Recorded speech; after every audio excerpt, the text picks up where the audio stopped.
దొరల పాలన మాకొద్దు అన్నారు ఆ రోజు. ఈరోజు దొరల పాలన కాదు కదా. దొరల పాలనే. దొరల పాలన ఏ విధంగా అంటారు దొరల పాలన అనేసి? ఇప్పుడు ఏ గడీలైతే ప్రజల పరం చేసినామో గతంలో, ఆ గడీలు మళ్ళీ వీళ్ళు ఆక్రమించుకొని వాళ్ళకు కాకుండా చేసి వాళ్ళు దున్నుకుంటున్నటువంటి భూములు కూడా గుంజుకున్నారు పోయి. ఎందుకంటే మా చేతుల్లోకి వచ్చింది అధికారం కనుక ఏ గడీల నుంచి మమ్మల్ని తరిమి కొట్టినరో ఆ గడీలు మేము స్వాధీనం చేసుకుంటామని ఉరికొచ్చి గడీలలో సున్నాలు వేసుకొని దీపాలు వెలిగించుకున్నారు. వెళ్ళిపోయి వచ్చినటువంటి వాళ్ళు వీళ్ళంతా కూడా. అంతేకాకుండా ఇవాళ అహంకారపూరితమైనటువంటి మాటలు ఎట్లుంటున్నాయో మనం అందరం చూస్తూ ఉన్నాం. ఇవాళ అసెంబ్లీలో కూడా ఎన్నడూ చరిత్రలో ఎన్నడూ ఏ ముఖ్యమంత్రి కూడా మాట్లాడని విధంగా హెచ్చరికలు చేయకూడదండి ఎప్పుడు కూడా.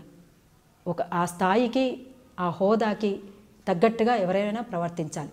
మాటలు కూడా ఇవాళ మంత్రులు మాట్లాడుకున్న తీరుకి ఒక వయసులో పెద్దవాళ్ళని కోదండరామ్ గారిని మాట్లాడిన మాటలు కూడా మనం చూస్తూ ఉన్నాం. విచ్చలవిడిగా మాట్లాడుతున్నారు, చాలా అసహ్యంగా మాట్లాడుతున్నారు. ఏ పదం వస్తే ఆ పదం మాట్లాడుతున్నారు. గతంలో ఎన్నడూ కూడా ఇట్లాంటి మాటలు మాట్లాడుకున్నటువంటి దాఖలాలు అసెంబ్లీలో లేవు. బయట కూడా మంత్రులు ఈ రకంగా మంత్రుల హోదాలో ఉన్నటువంటి వాళ్ళు ఆ స్థాయికి తగ్గట్టు కూడా ప్రవర్తించినటువంటి దాఖలాలు ఉన్నాయి తప్ప ఈ రకంగా మాట్లాడినటువంటి దాఖలాలు లేవు. పదాలు కూడా బాగా మాట్లాడతారు పబ్లిక్ తో. ప్రజలంతా కూడా ప్రజలకు అందుబాటులో ఉండే ఉద్దేశంతోనే చాలా పెద్ద ఇల్లు కట్టారు. ప్రజలు ఎప్పుడైనా తన వద్దకు నేరుగా రావచ్చు అనేది ఒక తన కార్యాలయం కూడా అసలుకి క్యాంప్ ఆఫీస్ కూడా పెద్దగా విశాలంగా కట్టారు. ఇంకా అంతకన్నా ఏం కావాలండి ప్రజలకి? ఎవరు ఉండడానికి కట్టిండండి? ప్రజలు ఉండడానికి. ప్రజలు బాగా స్వేచ్ఛగా వచ్చి పోవచ్చు, నా దగ్గరకు వచ్చి ఎంతమంది ఇప్పటివరకు లేదు కదా. ఇప్పటివరకు ప్రజలకు గెలవడం లేదు కదా. వాస్తవానికి అది కూలగొట్టి కట్టాల్సినటువంటి అవసరం లేదు.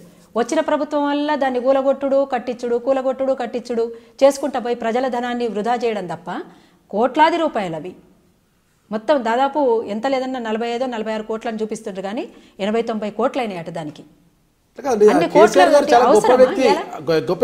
కాను ఇంటి ఓపెనింగ్ కూడా తన కుర్చీలో మొదట చిన్నజీయర్ స్వామిని కూర్చోబెట్టిన తర్వాతనే తాను కూర్చున్నాడంటే తను గొప్ప వ్యక్తి కాదంటారా? చిన్నజీయర్ స్వామిని కూర్చోబెట్టిండంటేనే అంతకంటే మూర్ఖత్వం మరొకటి లేదని దాని అర్థం. ఇవాళ మత విశ్వాసాల్ని, మూఢ విశ్వాసాల్ని పెంపొందింపజేయడం కోసం ఇప్పటికే మతోన్మాదంతో పెద్ద ఎత్తున దాడులు జరుగుతున్నాయి. దళితులపైన, మైనారిటీలపైన దాడులు జరుగుతున్నాయి. గుజరాత్లో అల్లర్లు జరగడానికి గల కారణం ఏంది? ఇవాళ మొత్తంగా గోరక్షకుల పేరుతోటి ఎట్లా దాడులు చేస్తున్నారు. గోవులను రక్షిస్తామంటూనే ఇంకొక చోట గోవులను కాపాడుకోలేని స్థితిలో ఇవాళ గుజరాత్ రాష్ట్రం కూడా ఉంది. కానీ అట్లాంటిది ఇవాళ దేశంలో అధికారంలో మోడీ వచ్చిన తర్వాత, ఇక్కడ రాష్ట్రంలో వీళ్ళు వచ్చిన తర్వాత యాగాలు దేవుడు గుళ్ళకు పరిమితమైంది తప్ప ప్రజల గురించి ఆలోచించే పరిస్థితిలో లేరు. ఆయన యాగంతోటే వర్షాలు పడ్డాయి అంటున్నారు. ఇంతకంటే ఇంకోటి ఏం లేదు.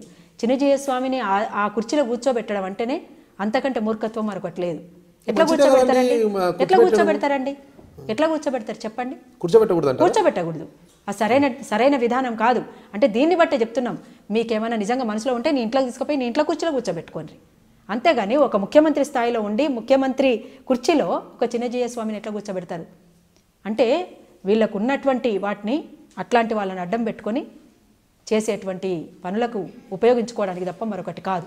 అందుకనే యాగాల పేరుతోటి ఇంకోటి దేవుడి గుళ్ళ పేరుతోటి ఈ రకంగా చేస్తే భక్తి లేదు కదా, ఇతరులు కూడా భక్తి కామంటే ఎట్లా? భక్తికి దూరంగా ఉండమంటే ఉండడం మంచిదంటారా? ఇప్పుడు మీ ఇంట్లో మీరు పూజ చేసుకోండి, కానీ ఒక ముఖ్యమంత్రి స్థాయిలో ఉండి ముఖ్యమంత్రి బయట పబ్లిక్గా ఒక అధికార దుర్వినియోగం చేస్తూ అధికారులందరినీ 3 రోజులు మీ చుట్టూరా తిప్పుకొని మొత్తం పాలనా యంత్రాంగం అంతా కూడా కింద మీద చేసేసి ఆగం పట్టించేసి మీ యాగాల చుట్టూ తిప్పుకున్నారు. నేను మీ విమలక్కను, అరుణోదయ సాంస్కృతిక సమాఖ్య.